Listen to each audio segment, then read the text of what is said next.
So I'm going out to do a little fall planting here. I just pruned the tops off of that black cherry and bundled them up like this.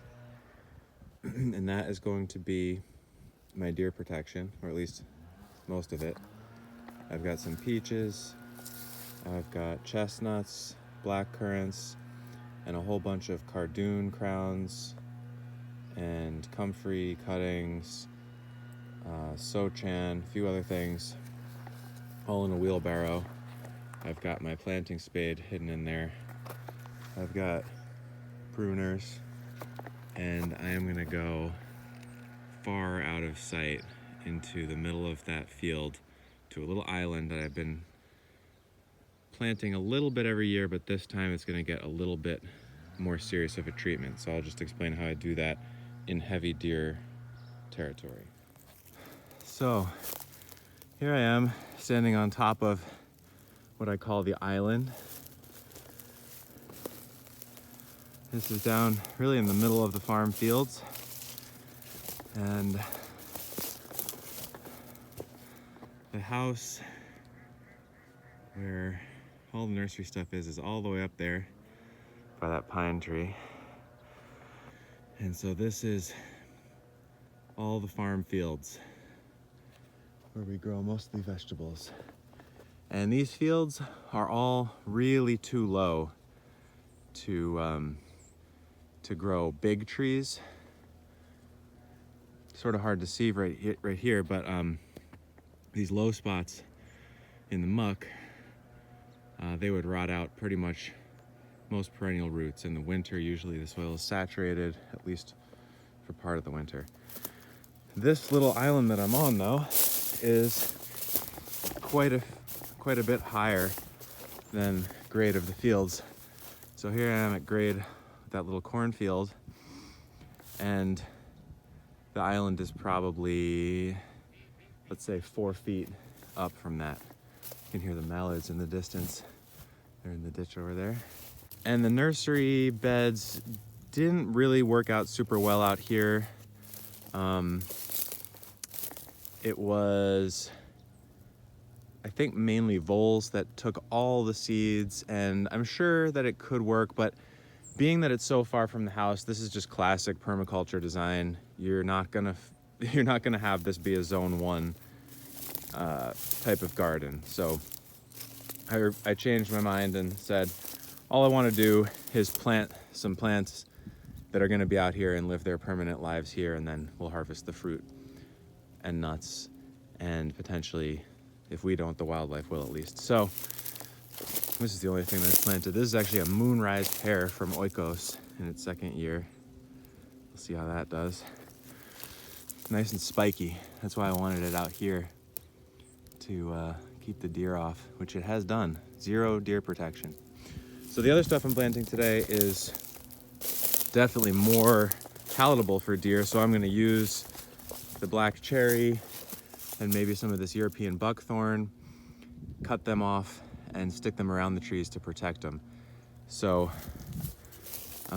being that this direction is south, I'm gonna plant the taller chestnuts to the north there against that other black cherry. That's a mulberry up there, black cherry, and there is a hickory in there, as well as that juniper.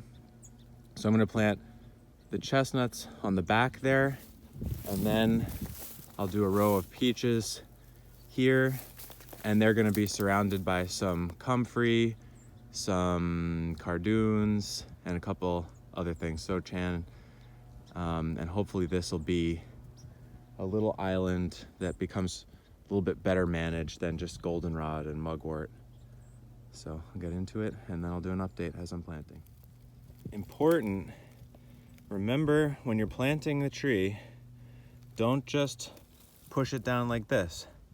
Now the roots are pointing upwards. Some of the roots are bent. I want the roots to be as they were naturally. And now, see, if you push it down, they're bending the wrong direction. So I'm gonna have them the way they should be, like this, kind of suspended in space, and now I'm gonna pack soil underneath it and around it and make sure those roots are nice and tightly packed and there's no air pockets. Also, this is worrisome for sure. That's gummosis, usually resulting from wounds as a result of peach stem borer. I think I got them all. This tree may not survive, but we'll give it a shot anyway.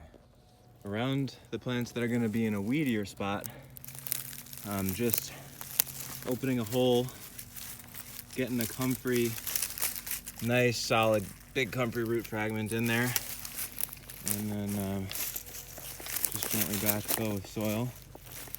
That should come up no problem. Keep going until I have the whole thing surrounded. So I've planted everything I had. A lot of little guilds here with the fruit tree, and then a blackcurrant to the southwest to prevent southwest injury, which means sun in the winter cracking the bark. Cardoon, there's Myoga ginger under there, comfrey, and some sochan. So the idea is to create these little pockets, one here, one there, one there, one there, over there, over there, and each of them have enough stuff that now I'm gonna seed on some cover crop. So everything should be covered with desirable plants. And then when it comes time to make my 2 or 3 or 4 times annual trip here during the season, I'll know exactly where to go. I won't have spread myself too thin with one plant over there and one over there and one over there. They're all concentrated in these little areas. So they're gonna help themselves, well, they're gonna help each other. Like I said, with the shading, with ground cover, and environmental support, like making it more humid, shade a little bit. And then it makes the management much easier because I just go to this one place, maybe chop and drop the comfrey to mulch things out. But the idea being that if I went and put all these different species all over the place, over this little planting area, then when I come here to check later in the season, I don't really know where to look for things among the weeds.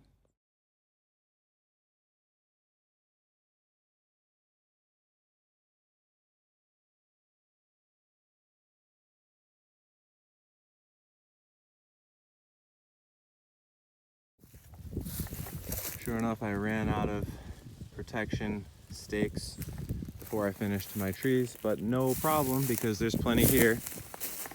The deer clearly don't want this European buckthorn. They don't really want that staghorn or that elm, so I'm going to cut those and use those as protection.